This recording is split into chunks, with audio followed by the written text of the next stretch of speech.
Stop him! The scream split the air. But the boy didn't stop. Water poured over the infant's face, streaming down his slack jaw, pooling between tiny, unmoving fingers. Nurses stumbled backward. Monitors wailed. And from the far end of the room, a man in a charcoal suit moved forward. One step. Calm. Lethal. His voice came out barely above a whisper. Nobody touches him. The room stopped breathing. Because the child they had signed a death certificate for was about to prove them all wrong. The boy's name was Danny, 12 years old, lean as a blade, with eyes that had learned to read danger before his brain could name it. His hoodie was 2 sizes too big, black once, now faded to the color of a bruise, stiff with dried rain and street dust. His knuckles were scarred. His sneakers had cardboard inside them where the soles had split. He hadn't slept in 2 days. Danny didn't belong in places like this. Hospitals were for people who had someone to call, families who paced waiting rooms, fathers who paid bills, not boys who counted ceiling tiles in parking garages. But the rain tonight had come down mean, cold and sideways and unrelenting, and the hospital entrance was the only overhang on the block wide enough to stand under without being moved along. So he stood there, soaked, shivering, watching the automatic doors breathe open and shut like the mouth of a world that didn't include him. He wasn't begging. He never did. Begging meant being seen. Being seen meant being removed. So he watched. From the doorway. From the edges. The way he watched everything. Quietly. Completely. Cataloging every detail the way hungry people memorize menus. Inside, the floors were white. The lights were cruel in their brightness. Machines beeped in languages nobody, without a degree, could translate. A world built to make people like Danny feel their own absence. He would have stayed outside. He should have stayed outside. But something pulled him through the doors, some current he couldn't name, the same instinct that had once made him climb a fire escape and find a stray cat with a broken leg before the cold could finish the job. He moved through the corridor the way he always moved, thin as a shadow, unseen. Down the hall, behind a door lined with men in black suits and earpieces, a baby lay motionless on a hospital bed. Leo Chun, 8 months old. The only son of Liang Chun, a name whispered in certain rooms the way people whisper about earthquakes. After, when the damage is already done, wires mapped the child's small chest. A ventilator breathed on his behalf. His skin had gone the gray-white of old candle wax. The doctors stood in a loose, defeated circle. The lead physician, older, silver-haired, a man whose hands had steadied through 30 years of impossible moments, pulled off one glove, then the other. Slowly, deliberately, the way people do when the decision has already been made and they just need their hands to know it. I'm sorry. The word landed like a stone dropped into still water. Time of death. A sound cut through the room. Not words. Not a shout. Just a sound. The sound a man makes when the last thing tethering him to the earth has been cut loose. Liang Chun, feared by governments, owed favors by people whose names appear in history books, dropped to his knees beside the bed with the gracelessness of someone who has forgotten, entirely, that anyone else is in the room. He had buried his wife 7 months ago. He had held it together then. He was not holding it together now. His hand found the railing of the crib, gripped it. His jaw set hard against whatever was trying to break through his face. A nurse moved toward the ventilator, reached for the switch. That was when Danny realized he was standing inside the room. He didn't remember walking in. He didn't remember the door. Nobody looked at him. Nobody ever did. But Danny's eyes, those street-sharpened, nothing gets past them eyes, had already locked onto something across the room that nobody else was watching. The baby's mouth. The lower lip. A twitch. Barely there. A tremor smaller than a raindrop. Danny's chest seized. He moved, he said. His own voice surprised him. The room didn't respond. Not immediately. Then, like a temperature drop. Get that kid out of here. One of the suited men stepped forward. 2 nurses turned. The security guard near the door unfolded his arms. Danny's feet were already moving. Wait, he shouted, and the word tore out of him rawer than he meant it to. He didn't think. He didn't plan. His body simply remembered something his mind had filed away years ago. A cold night, a back alley, a woman nobody came for, and what running water and the right rhythm had managed to do when every other option had already given up. He crossed the room in 4 steps, pulled the infant free before anyone could calculate what was happening. Alarms detonated. A nurse screamed his name, except she didn't know his name, so she just screamed. Men lunged forward. From across the room, barely audible beneath the chaos, one word from Liang Chun. One word. And every person in that room went absolutely still. Danny didn't hear it. He was already at the sink. Water running. Hands moving. Doing the only thing he had ever been certain of. Holding on, in the exact way he had always wished someone would hold on to him. The sink was industrial. Deep basin, long neck faucet, the kind built for rinsing instruments and washing evidence away. Danny hit the handle with his elbow and cold water exploded out. Loud, immediate, indifferent to everything happening behind him. He didn't feel the cold. He didn't hear the shouting. He held Leo under the running stream, not submerging him, never that, tilting the small body at an angle so the water ran across his sternum in a thin, continuous line. His left hand supported the infant's neck and head. His right palm pressed flat against the tiny chest, not compressing, just present. Grounding. The way the old woman had shown him 2 winters ago in the culvert off Meridian Street, her cracked hands steady as stone while the flood water drained around their ankles. Cold water talks to the body, she had told him. Reminds it what it came here to do. He hadn't understood it then. He hadn't needed to. He had just washed her hands and memorized them. He was using them now. Get away from that child, right now. A doctor's hand landed on Danny's shoulder, fingers digging in.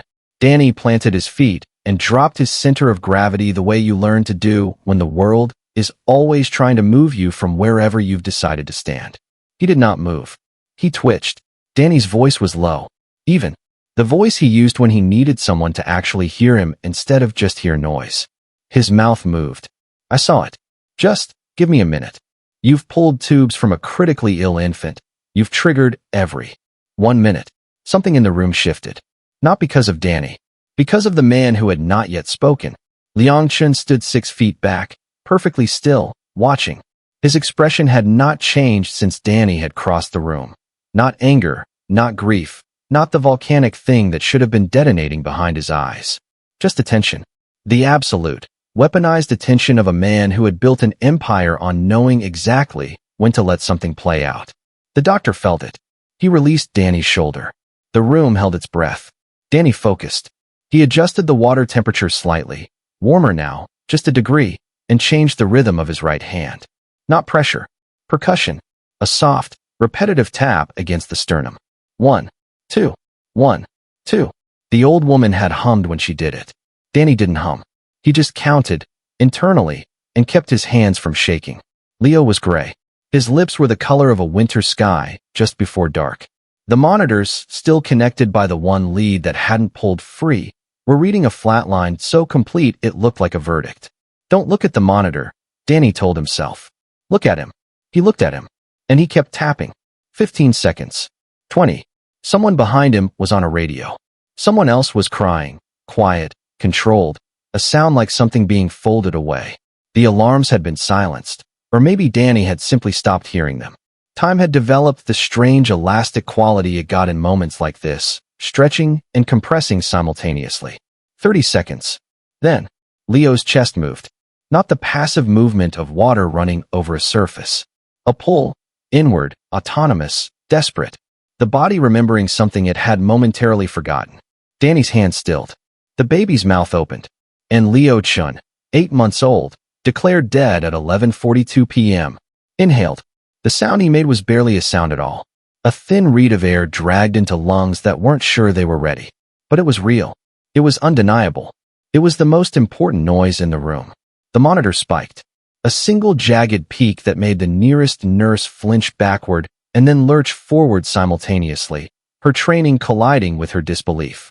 Another doctor was already moving, professional instinct overriding shock, reaching for Leo with gloved hands and a precision that Danny trusted enough to step aside for. He let them take the baby. He stepped back from the sink. His arms were still slightly extended in the shape of holding something. His hoodie was soaked through, wetter than when he'd come in from the rain, which he hadn't thought possible.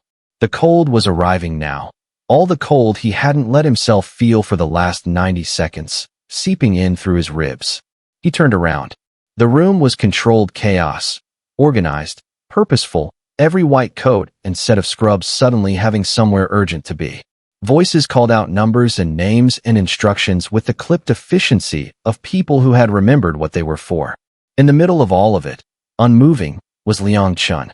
He was not looking at his son. He was looking at Danny. The boy had nowhere to put that gaze, so he just let it land on him. He was used to being looked through. Being looked at was different, heavier, more complicated. He didn't know what to do with it. Chen said nothing for a long moment. Then, quietly, not to Danny, not to anyone in particular, but into the room itself. Find out who he is. They put Danny in a room with a plastic chair and a paper cup of water, and a security guard who stood by the door with the specific posture of someone who has been told watch him without being told why. Danny drank the water. Then he sat with the empty cup and waited. He was good at waiting. It was one of the first things the street taught you. How to be still inside uncertainty, how not to spend energy on outcomes you couldn't control. He had been in worse rooms than this. At least this one was warm, and the chair, though hard, was not concrete. He had been sitting for about 20 minutes when the door opened and the security guard stepped out without being asked. Liang Chun came in alone. He was taller than Danny had registered from across the trauma suite. Or maybe it was something else. The way he occupied space, fully and without apology, as though every room he entered had been expecting him. He was still in the same suit. Not a thread of it was out of place. If grief had moved through him in the last hour, it had done so without leaving visible damage, except for one thing. His eyes. They carried something in them that Danny recognized without being able to name it. The particular exhaustion of a person who has been strong for so long that strength itself has become its own kind of weight. He pulled the other chair from against the wall, placed it directly in front of Danny, and sat down. Not across a table, not behind a desk. Just two people in a small room, facing each other. He studied Danny for a moment. Not unkindly. The way you study something you are trying to understand rather than something you are trying to judge. How did you know? He said. Danny turned the empty cup in his hands. I saw his mouth move. The doctors didn't. They weren't looking anymore. Chen absorbed that without reaction. And the technique. At the sink. A woman showed me. 2 years ago. Danny paused. A kid had gone under during a flood. She used the same, the water, and he stopped. He didn't have the clinical words for it. He had never needed them. It worked then too. Who was she? I don't know. She was just there. He looked up briefly. Sometimes people are just there. Something moved across Chen's face. There and gone, too fast to read. He leaned back slightly, one hand resting on his knee, and was quiet for a moment in the way that powerful men are quiet. Not emptily, but with weight behind it, with something being decided underneath. My son is breathing, he said finally. Stabilizing. They are calling it. A faint pause. And in that pause was something that might have been contempt for the inadequacy of the word, unexpected. Danny nodded.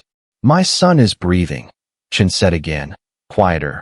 Because you walked through a door you had no reason to walk through. Danny didn't answer. He didn't know what the right answer was, and he had learned not to fill silence, just because it made him uncomfortable. Chen's gaze moved over him, not intrusively, but thoroughly. The soaked hoodie now stiff and darkening at the cuffs. The hollow beneath his cheekbones. The way Danny's shoulders were drawn in slightly, not from fear, but from the long-practiced habit of making himself smaller in unfamiliar spaces. When did you last eat? Chen asked. The question was so direct, so stripped of preamble, that Danny almost answered it honestly before he caught himself. He shrugged. I'm all right. That's not what I asked. The silence that followed was different from the previous one. It had a specific, uncomfortable texture, like being seen in a way you'd forgotten was possible. Yesterday morning, Danny said. Chen nodded once. He rose from the chair and moved to the door and spoke briefly to someone outside in a low voice. Then he returned and sat back down. With the same economy of movement, he seemed to apply to everything. There are people, Chen said, who spend their entire lives accumulating the means to protect what they love. Resources, infrastructure, loyalty purchased at considerable cost. His voice was measured, but something underneath it had changed, a current running below the surface. Tonight, I had every one of those things in that room with me. Specialists, equipment, people whose entire purpose was to be equal to that moment. He stopped. None of it was enough. Danny was quiet. You were enough, Chen said. Simply, without ceremony. The way men like him delivered the truest things, without decoration, because decoration would diminish them. A knock at the door. It opened briefly. A woman entered, set a covered plate and a bottle of water on the small table beside Danny, and left without a word. Chin stood. You'll eat. You'll rest here tonight. Tomorrow we'll talk about what comes next. He moved toward the door, then paused with his hand on the frame and turned back. Not fully, just enough. You said sometimes people are just there. A beat. I intend to make sure that is no longer the case for you. He left. Danny looked at the covered plate for a long moment. Then, slowly, he reached out and lifted the cover, and for the first time in longer than he could honestly remember, something in his chest loosened. Just slightly. Just enough. They moved Leo to the NICU at 2 a.m. Danny knew this because he was still awake, sitting on the edge of a cot someone had set up in an unused consultation room down the hall, listening to the particular rhythm of a hospital at night, the soft urgency of footsteps, the muted conversation of people doing important work in quiet voices. He had eaten everything on the plate. He had folded the empty cup from earlier and put it in his hoodie pocket without knowing why. Old habit. You kept things. You never knew. He wasn't trying to stay involved. That wasn't what kept him awake. It was just that sleep had always required a specific set of conditions he rarely had access to, safety being chief among them. And this room, though warm and private, still had the unfamiliar smell of institutional cleanliness and the faint edge of not knowing what comes next. So he sat, and he listened, and he waited for morning the way he always did. He was still awake when the knock came at 4:17 a.m. It was a young resident, Dr. Amara Osei, her badge red, with tired eyes and the careful expression of someone choosing her words before she spoke them. I need to ask you something, she said, and I need you to not take it the wrong way. Danny looked at her. All right. Will you come with me? The NICU was a different kind of quiet from the rest of the hospital. Softer, more deliberate, like everyone inside had agreed, wordlessly, to move at a frequency that wouldn't startle anything fragile. Leo was in the third bay. He was smaller under the clinical lights than Danny remembered. Or maybe Danny's memory had enlarged him the way significant things sometimes get enlarged in the hours after. He was connected to a new configuration of monitors now, his chest rising and falling with the shallow but genuine effort of a body that had relearned something fundamental. A nurse sat charting 2 feet away, looking up periodically with the attentiveness of someone who wasn't taking anything for granted tonight. The monitors were reading unevenly, not critically. The resident had been clear about that, but with a restlessness that had the overnight team unsettled. Leo's heart rate kept climbing into ranges that triggered the low-level alarm, and then retreating, climbing and retreating, like something searching for solid ground and not quite finding it. It's been doing this since we transferred him, Dr. Osei said, standing beside Danny at the bay entrance. We've adjusted. We've checked everything twice. Physiologically, there's no explanation for the instability. She paused. But we noticed something. Danny waited. Every time someone is in close physical contact with him, it settles. Not just proximity, contact. Skin contact. She glanced at him sideways.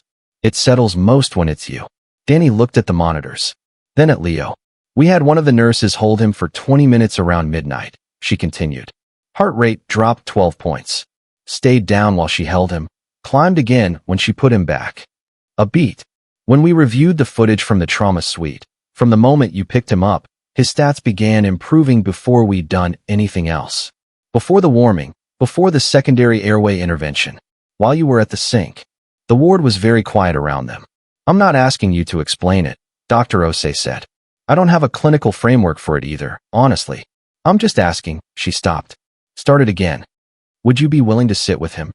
The chair was padded, which struck Danny as unexpectedly considerate. Someone had positioned it flush with the side of the incubator, and a nurse with calm, efficient hands guided Danny through the opening. How to support, where to place his arm, how to keep his touch constant without creating pressure. Leo was warm. That was the first thing. Warmer than Danny expected, warmer than the gray stillness of an hour ago, and that warmth felt like information, like the body reporting back that it was working, that the argument it had won earlier was still holding. Danny rested 2 fingers against the inside of Leo's wrist. Not clinical, just present. The way the old woman had been present, not performing anything, just making contact with something that needed to know it wasn't alone. The monitor shifted. Not dramatically, No cascade of beeping, no sudden revelation. Just a number, moving downward with the slow assurance of a tide going out. Then another. The jagged anxiety of the readout smoothing, degree by degree, into something that looked closer to rest. Dr. Osei exhaled very quietly behind him. The nurse charted without comment, but Danny caught the way her pen slowed on the page. The physical response of someone watching something they don't have a word for yet. Danny didn't look at the monitors after that. He looked at Leo, at the faint movement of his chest, at the way his fingers had curled, slightly, around the edge of Danny's sleeve. Involuntary, instinctive, the grip of something very small that is learned, in whatever language the body speaks before words exist, that this particular presence means safe. At 4:52 a.m., Leo's heart rate held steady for the first time since midnight. At 5:03, he slept. Danny sat in the padded chair, in the soft light of the NICU, in the warmth of a building that still wasn't his, and he did not sleep. But for the first time in a very long time, he didn't have to pretend he was somewhere else to get through the night. He was exactly where he needed to be. And somehow, improbably, so was someone else. The car that came for Danny was black, long, and so clean it looked like it had never encountered weather. A man named Shun held the door open with the practiced neutrality of someone who had long ago stopped being surprised by anything his employer did, including, apparently, collecting homeless boys from hospital consultation rooms on Tuesday mornings. Danny got in. He sat very straight for the first 10 minutes, watching the city move past the tinted window with the particular attention of someone memorizing an exit route. Then the city changed, softened, widened, the density of buildings giving way to the kind of space that money purchases without advertising. By the time the car turned through a set of iron gates and rolled up a driveway lined with trees that had clearly been planted with intention, Danny had gone very still in the way that had nothing to do with calm. The house was not a house. It was the kind of structure that had stopped needing to prove anything about the people who lived inside it. Stone and glass, 3 stories, set back from a garden that was currently receiving the quiet attention of 2 groundskeepers who did not look up when the car passed. It was immaculate in the way that required constant, invisible effort, the effort of people paid well enough to make their work disappear. Shin showed him to a room on the 2nd floor. It was larger than any space Danny had ever occupied. A bed with a frame made of dark wood sat against the far wall, dressed in layers of white linen that looked like they had never been slept in. There was a desk, a wardrobe, already stocked. Someone had estimated his size and not been far off. A window that looked out over the garden with the unhurried confidence of a view that knew it was worth looking at. Shin said there was a bathroom through the adjoining door, that meals were at 7, 12, and 6, and that Mr. Chun would speak with him in the evening. Then he left. Danny stood in the center of the room for a long time. Then he took the pillow from the bed, pulled the blanket from the bottom, and made himself a place on the floor between the bed frame and the wall. Narrow, enclosed, the dimensions of something defensible. He lay down. He slept for 4 hours without moving. He ate at the table when Shun came for him at noon, because refusing felt more conspicuous than accepting. The kitchen was warm and the food was real, not the institutional approximation of nourishment he'd grown accustomed to, but something made by a person who understood that cooking was a form of attention. He ate what was on the plate, all of it. Then he folded a bread roll into his pocket before he stood up. He did this at dinner too. By the 3rd day, there were 6 rolls, a wrapped piece of hard cheese, and 2 apples distributed between the inside of the wardrobe and the hollow space beneath the floorside blanket. Not because he was hungry. He wasn't. Not here. Not with 3 meals appearing at intervals with the reliability of a promise being kept. But hunger had a long memory. The body built architecture around old fears and didn't dismantle it just because circumstances changed. He had gone without before. He would be ready. He didn't examine the logic. It wasn't logic. It was older than logic. He visited Leo every morning. The car came at 8 and returned him by noon. And in those hours the two of them occupied the NICU chair together with the settled familiarity of something that had already decided it was going to work.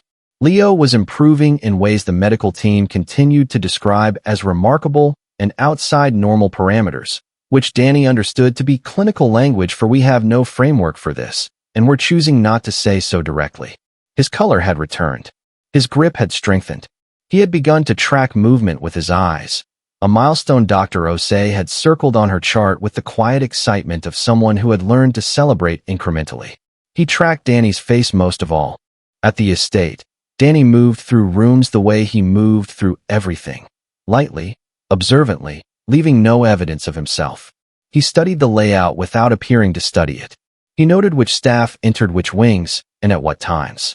He found the secondary staircase on his second day and the unlocked garden door on his third. Not because he was planning anything, just because knowing the shape of a space was how you stayed safe inside it. Old architecture. Old fear.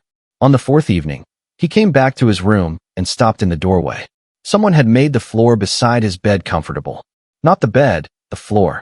A thin, firm mat had been laid down in the narrow space between the frame and the wall. A folded blanket. A pillow, lower and firmer than the one on the mattress. Dimensioned exactly to the space Danny had chosen. There was no note. No explanation. No acknowledgement at breakfast the next morning. But the food stopped disappearing from Danny's pockets, eventually. Not all at once. Not quickly, but slowly. The way trust moves when it has been broken enough times to have learned caution. Meal by meal, day by day, the roll stayed on the table. And Danny slept on the mat. And did not, for the first time in 2 years, wake reaching for a wall that wasn't there. Liang Chun was not a man who asked questions he didn't already know the shape of the answer to. This was something Danny figured out gradually, across a series of evening conversations that began in the third week and acquired, over time, the quiet structure of a ritual. Chun would be in the study when Danny returned from his afternoon visit to the NICU, seated behind a desk that held precisely 3 items, never more, and he would gesture to the chair across from him with the economy of a man who did not repeat invitations. Danny sat. Chun talked, or didn't. Sometimes he asked things. The questions were never small. What do you do when you're in a place you don't know and something goes wrong? Chun asked one evening, not looking up from the document he was reviewing. Danny thought about it. I find the highest point I can get to without being seen. You can read a space better from above. Chun made a small sound. Not approval exactly. Recognition. What's the first thing you notice about a person? Another evening. Their hands, Danny said, without hesitation. People control their faces. They forget about their hands. Chun looked up then. For a long moment, he said nothing, just regarded Danny with that same focused attention he'd had in the trauma suite. The look of a man updating a calculation. He did not compliment Danny on the answer. He just nodded once and returned to his document. That, Danny was learning, was how Chun gave praise. The shift happened in the 5th week, on a Tuesday, at the hospital. Leo had been moved to a private recovery room by then. The NICU chapter closed with the quiet triumph of a body that had decided to cooperate fully. He was sitting up with assistance, batting at a soft toy with the intense concentration of someone for whom all physical experiences are still genuinely astonishing. Danny was beside him, one hand flat on the mattress within reach, when 2 of Leo's medical team appeared in the doorway and began a conversation they clearly assumed was out of earshot. It wasn't. Danny listened to them discuss a change in Leo's medication schedule, a dosage adjustment that one of them had concerns about, concerns the other was dismissing with the confident impatience of seniority. The concerned one backed down. The conversation ended. They left. That evening, Danny sat across from Chun in the study and told him what he'd heard. Not anxiously, not to impress. Just, here's a thing that happened, here's why it may matter, here's what I think. Chun was still for a moment after Danny finished. Then he picked up his phone and made a call that lasted 4 minutes. By morning, Leo's medication review had been escalated to a specialist Chun had flown in before. The dosage concern was validated. The adjustment was revised. Chun came to find Danny after breakfast, which he had never done before. How did you know it was worth raising, he asked. Danny thought about the question honestly. The one who backed down, he said, his hands were doing this. He made a brief, contained gesture, fingers pressing against each other, the whole time. He wasn't unsure. He was sure and being talked out of it. He paused. People who are actually unsure don't do that. They go loose. He went tight. Chun looked at him for a long time. How old are you, he said. 12. You read people like someone who has needed to for survival. I have, Danny said simply. It wasn't self-pity. It wasn't performance. It was just a fact, delivered with the flatness of something that has been lived with long enough to lose its edges. Chun nodded slowly. And then he did something Danny had not seen him do before. He sat down, not behind the desk, but in the adjacent chair, level, unbuffered by furniture or formality, and he stayed there. The men in my world, Chen said, are trained to be strong in ways that are visible, to project certainty, to give no ground. He was quiet for a moment. What you have is different. You see what is actually there rather than what people want you to see. He paused. That is not a skill that can be taught. It is built. Another pause, and in it, the weight of what he was acknowledging. By hard things. Danny said nothing. I'm not glad, Chen said carefully, for the circumstances that built it. Danny understood the distinction. He appreciated it more than he could have explained. Leo needs someone near him who sees clearly, Chen said. Not just medically. In every way. As he grows. He met Danny's eyes directly. I would like that to be you. Not as staff. Not as a ward. He let the sentence find its own ending. As someone this family trusts. The study was quiet around them. Outside, the garden was doing whatever gardens do in the late morning, growing, imperceptibly, toward something. Danny looked at his hands. The rough knuckles. The old calluses. The evidence of everything the street had taken and, without meaning to, given him. All right, he said. It was a small word for a large thing. But Danny had learned that the largest things rarely announced themselves. They just arrived, quietly, like warmth through a window, and you either let them in or you didn't. He let it in. Leo walked for the first time on a Thursday morning in October, 11 months after the night he was supposed to die. Danny was there. He was always there. It happened without announcement. The way the most significant things in Danny's experience tended to happen, without warning and in the middle of ordinary moments. Leo had been standing at the edge of the low therapy mat, both fists gripping the foam bolster with the focused intensity he applied to every physical challenge, his brow furrowed in a way that already resembled his father's. Then he let go. 3 steps. Uncertain, wide-based, magnificent. Then he sat down hard and looked up at Danny with an expression of pure astonishment, as though he had surprised himself most of all. Danny said, again. Leo laughed, a sound like something spilling, and reached for the bolster. The medical team's language had been evolving for months. Remarkable had given way to extraordinary, which had quietly given way to the specific silence of people who have run out of clinical vocabulary and are not yet ready to admit it. Leo's developmental scans continued to come back in ranges that prompted the team to recheck their equipment before accepting the results. His neural activity, his motor response, his cognitive engagement, all of it tracking ahead of projections that had been written in the cautious, hedged hand of doctors who had expected, at best, a long and uncertain road. Instead, Leo was walking at 11 months. Speaking, real words, not approximations, by 13. Identifying shapes and colors with an accuracy that made Dr. Osei pause mid-charting and look at the ceiling for a moment, composing herself before writing it down. Nobody used the word miracle in the clinical notes. But Danny caught Dr. Osei using it once, quietly, in the hallway, talking to a colleague who hadn't been there that night. She said it the way people say things they mean but can't defend professionally, under her breath, as an aside, with a small helpless gesture of her hands. Danny didn't disagree with the word. He just thought it was more complicated than it sounded. His own education had begun in September, 6 weeks after moving into the estate. Chun had arranged it with the same methodical absence of fanfare he applied to everything. A tutor arrived on a Monday morning, a woman named Mrs. Adeyemi with reading glasses on a beaded chain and an absolute refusal to adjust her standards for anyone, and she informed Danny that they were behind and intended to rectify that. Danny liked her immediately. He was, it turned out, significantly further ahead in some areas than his circumstances suggested and significantly behind in others. Mathematics came easily, years of calculating what he had, what he needed, and the precise arithmetic of survival had built a facility for numbers that Mrs. Adeyemi described as intuitive and undertrained, which Danny understood to mean good instincts, no foundation. She built the foundation. He accepted it with the same focused attention he gave to everything he had decided mattered. Reading was where the catch-up was most acute.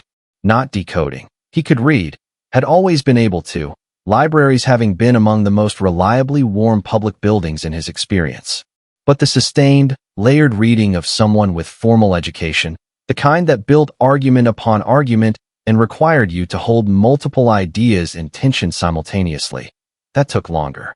He worked at it in the evenings, in the study that Chun had made quietly available to him, at the desk near the window that looked out over the dark garden. He read about medicine first. This surprised no one who had been paying attention. He read about the mammalian diving reflex, which gave him the first clinical language for what the old woman at the culvert had shown him. He read about neonatal resuscitation, about tactile stimulation and thermal response, about the body's involuntary systems, and the ways they could be engaged from the outside when they had forgotten to engage themselves. He read with the particular hunger of someone finding explanations for things they had only previously understood in their hands.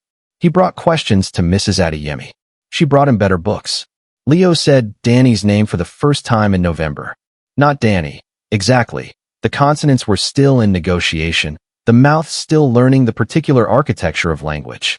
It came out as something closer to Dai, delivered with the complete confidence of a child who has no concept of approximation, who believes absolutely that the sounds he makes are correct.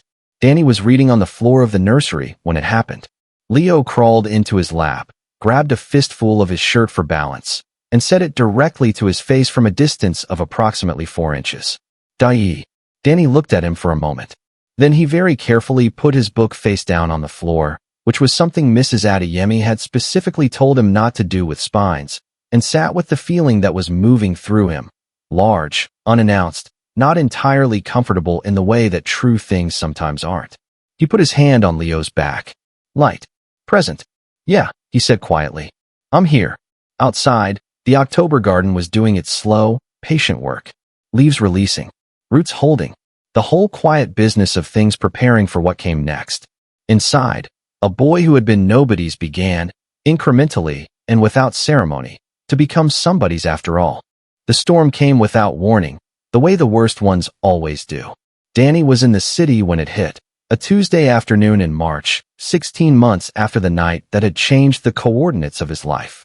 Mrs. Adeyemi had sent him to a bookshop on Caldwell Street to collect a specific edition of a biology text she had ordered, a task he had accepted without comment and privately welcomed. He liked moving through the city on his own.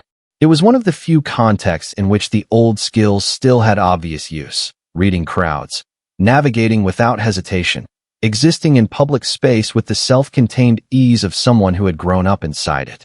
The sky had been overcast all morning, but holding. The kind of gray that makes promises it doesn't always keep. It didn't hold. The rain arrived with the sudden, total commitment of a sky that had been deciding all day and finally made up its mind. In 30 seconds, the street went from ordinary afternoon to something biblical. Sheets of water moving nearly horizontal. Gutters overwhelmed. The specific percussion of a heavy storm against concrete filling the air until there was no other sound. People scattered. Awnings filled instantly. Doorways crowded. Danny stood on the pavement outside the bookshop with the paper bag tucked under his arm, and the rain hitting him with a force that was physical, insistent, personal. He should have moved. There were 3 doorways within 10 feet. His body knew this. His body did not move, because the rain hitting his face felt exactly like another rain. A specific rain, from a specific night, 2.5 years ago. The night his mother had gone into the hospital for the last time, and he had stood outside because they wouldn't let him in, because he was 12 and alone and had no one to advocate for his presence. And the rain had come down exactly like this, with exactly this weight, and he had stood in it for 4 hours until a nurse came out and told him without any softness that she was gone. He had stood there for another hour after that. Not because he didn't understand, because understanding had not yet arrived to claim him, and he had nowhere else to be. That night lived in his body in a location that no amount of warm rooms or regular meals or quiet studies had been able to relocate. It lived where the old things lived, below the level of thought, in the architecture of reflex and response. And when the rain came down like this, with this specific weight and this specific sound, it went directly there, bypassing everything Danny had built on top of it. His vision narrowed. This was the first thing. The world reducing itself to a tunnel, peripheral detail dropping away, sound becoming strange and distant despite being very loud. His breathing changed without his permission, going shallow and rapid in a pattern his lungs hadn't used since the streets. the pattern of a body trying to be small and ready simultaneously. His legs went. Not dramatically. He didn't fall so much as arrive on the ground. Knees first on the wet pavement, then one hand down, the paper bag somehow still under his other arm, the biology text inside it presumably fine. He was aware of this detail with the strange, dissociated clarity that sometimes accompanies the worst moments, the part of the mind that keeps observing even when the rest has gone somewhere else. He was somewhere else. He was outside the hospital. He was 12.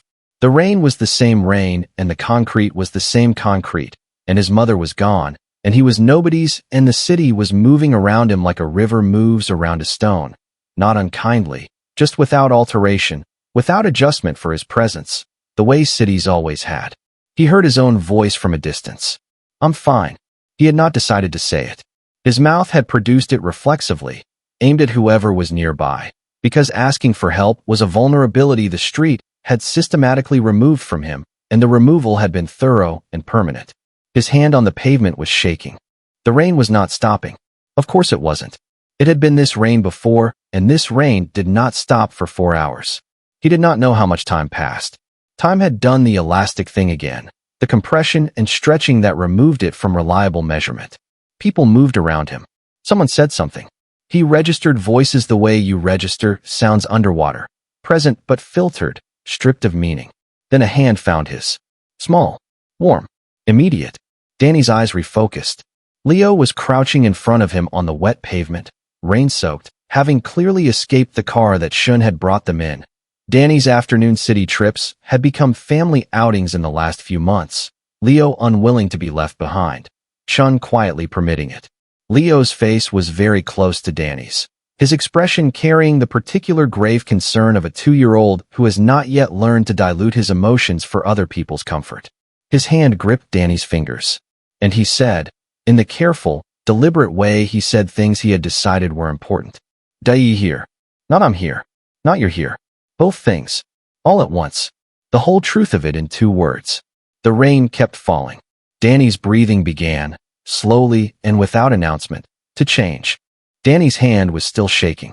Leo didn't let go of it. He stayed crouched on the wet pavement with the complete, unself-conscious commitment that very young children bring to the things they decide matter. No awareness of the rain soaking through his jacket. No interest in the people moving around them. No concern for anything beyond the immediate fact of Danny's face and what it was doing. Shin was there somewhere behind them. Danny could sense him. The specific quality of presence that trained men have, close enough to intervene, far enough to allow. He did not intervene. Whatever signal Chin had built into him included knowing when to stay back. Leo put his other hand on Danny's arm. Both hands now. The grip of someone who has decided not to be moved. "Dai," he said again. Danny looked at him. The tunnel in his vision was still there, narrowed edges, the world reduced to a corridor, but Leo was at the center of it, solid and specific and refusing to be peripheral. 2 years old, rain-dark hair plastered to his forehead, eyes carrying an expression of focused intensity that had been his father's before it was his. "I'm all right," Danny said. His voice came out wrong, thin and unconvincing, the voice of someone speaking from a distance. Leo's expression did not change. He had learned the words adults used when they were not all right, and he did not appear to find them useful. He did something then that Danny had not taught him and had not seen him learn from anyone. He placed one small palm flat against Danny's chest, directly over his sternum. Light, constant pressure. Not pushing, just present. The way Danny's hand had been present against Leo's chest at the hospital sink, not compressing, not performing anything, just making contact with something that needed to know it wasn't alone. Danny went very still. Leo kept his hand there and began to speak. Not in the full sentences he was assembling with increasing confidence these days, but in the particular register of sounds he used when he was being deliberate. Quiet syllables. Rhythmic. Patient. The verbal equivalent of a hand on a chest. Danny couldn't make out all of it. Some of it wasn't words at all, or not words yet, pre-verbal currency, the language of presence that exists before vocabulary arrives to formalize it. But threaded through it, repeated at intervals with careful precision, were the phrases Danny used. Right here. Still here. Stay with me. He had said these things to Leo in the NICU, in the low voice he used for the night hours when the monitors climbed, in the room needed something to hold on to. He had said them without thinking, the way you say things that come from somewhere deeper than decision. He had not known they were being recorded. But children record everything. They are made of the things said to them before they know they're listening. Leo had been listening. Danny's breathing changed, not all at once, not dramatically. It moved like the tide moves, in increments too small to track individually but accumulating, over time, into something measurable. The shallow, rapid pattern slowing. The exhale lengthening. His lungs doing, gradually, and with some reluctance, what they were supposed to do. The rain was still falling. It was still the same rain. He was still on the pavement of Caldwell Street with his hand shaking, and his mother still gone, and that night still in his body exactly where it had always lived. But Leo's palm was on his chest, and the tunnel was widening. He became aware of small things in sequence. The texture of the wet pavement under his knees, the weight of the paper bag still somehow in his arm, the sound of the rain differentiating itself back into individual drops rather than a single undifferentiated roar. The city reassembling around him, piece by piece, reclaiming its detail. He became aware that he was crying. This surprised him more than the collapse had. He was not a person who cried, or had not been, for a long time. The street discouraged it the way it discouraged most forms of visible need. But the tears were there, mixed with rain, and the distinction between them seemed irrelevant in a way he lacked the energy to argue with. Leo saw them. He didn't comment on them. He moved slightly closer, until his forehead was resting against Danny's, the way he did sometimes when he wanted to say something too big for the words he currently owned. They stayed like that. Two people in the rain on Caldwell Street, one very small and one not, foreheads together, the sounds of the city and the water and the breathing between them. Danny closed his eyes. He let himself be held by something small enough to sit in a palm, strong enough to have survived a night that should have ended him, faithful enough to have crawled across a wet pavement and put both hands on the person who needed them. The rain did not stop. It didn't need to. After a while, Danny lifted his head. He looked at Leo, who was watching him with steady, patient attention. "Thank you," Danny said. Leo considered this seriously. Then he stood up, extended one hand with the formal confidence of someone who has decided it is time to go, and waited. Danny looked at the hand. He took it. He stood. And together, in the rain, they walked back to the car. The ceremony was held on a Saturday morning in June, in a hall that smelled of fresh flowers and the particular nervous energy of people who have worked very hard toward a single moment and are not yet sure what to do with its arrival. Danny sat in the third row in a gown that fit him properly, which still struck him, on some level, as remarkable. Things that fit. Things chosen for his specific dimensions, adjusted for his specific frame. He had been inside the Chun estate for 6 years by then, and the sensation of being accounted for had not become ordinary so much as it had become something he was learning, slowly, to receive without bracing. He was 19. He did not look, people sometimes said, like someone who had spent 2 years on the street. He understood what they meant and was not offended by it. What they were observing was the surface, the filled-out face, the steady posture, the clothes. What they couldn't see was that the street was still in him, exactly where it had always been. It had just been joined by other things. Layered over, built upon. The way sediment accumulates. The oldest layer remaining. The newest layer becoming what the world sees first. He had kept the hoodie. It was folded in a box on the shelf in his wardrobe at the estate, between the first biology text Mrs. Adeyemi had assigned him and a photograph of Leo at age 2, soaking wet on a pavement on Caldwell Street. Forehead pressed to Danny's with the absolute confidence of someone who had decided that was exactly where he was supposed to be. Danny looked at it sometimes. Not with grief. With something more complicated, gratitude and reckoning braided together, the feeling of understanding, finally, that the worst things and the best things had been built from the same material. His name was called 11 minutes into the ceremony. He walked across the stage and received the credential from the dean of the nursing college, a woman with a firm handshake who met his eyes the way people should, but don't always remember to. He returned to his seat. 3 rows back, Liang Chun sat with Leo beside him. Leo at 7 years old, in a collared shirt, bouncing with the contained energy of a child who has been promised he can clap as loudly as he wants when Danny's name is called, and has been rehearsing for this. He had clapped loudly.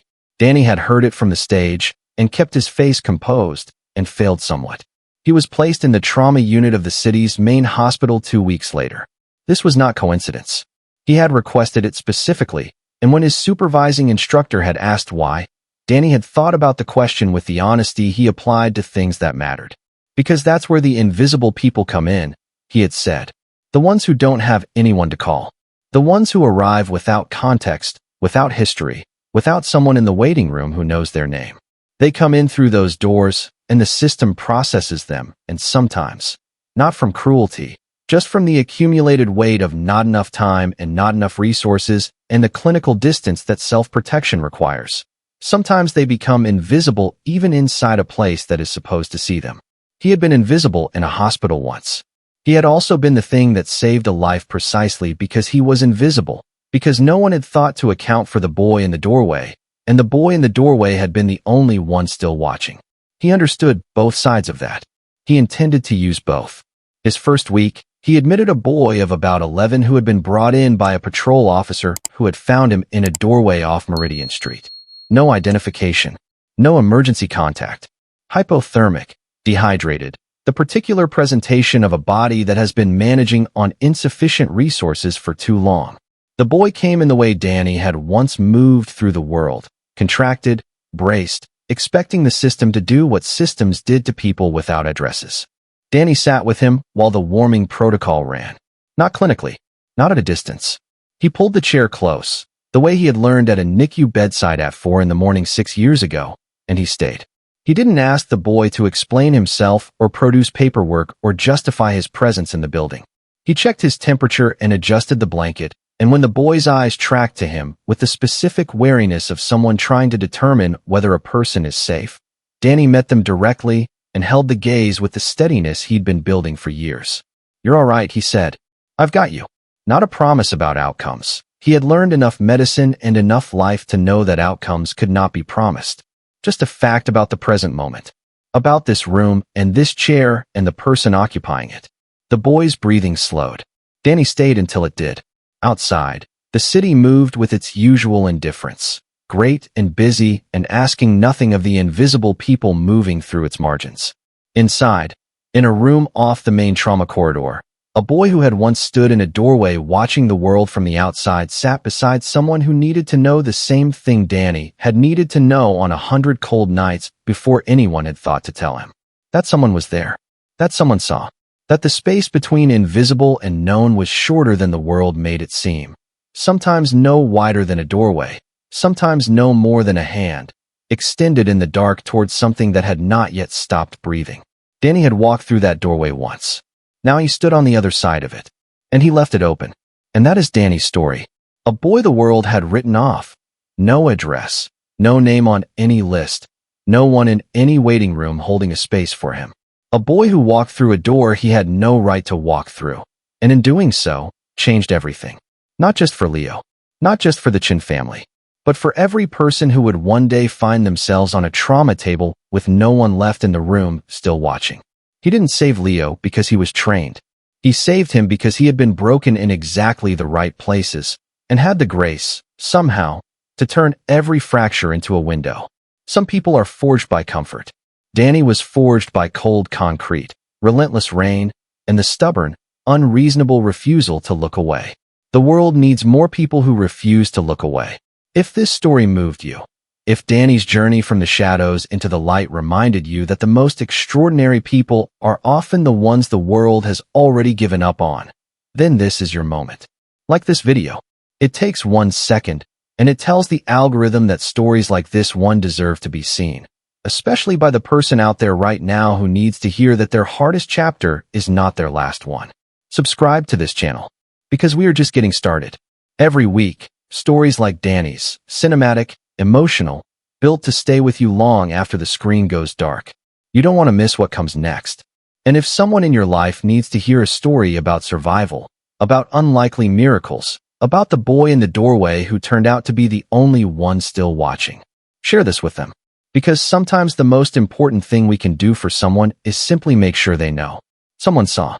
Hit the bell. We'll see you in the next one.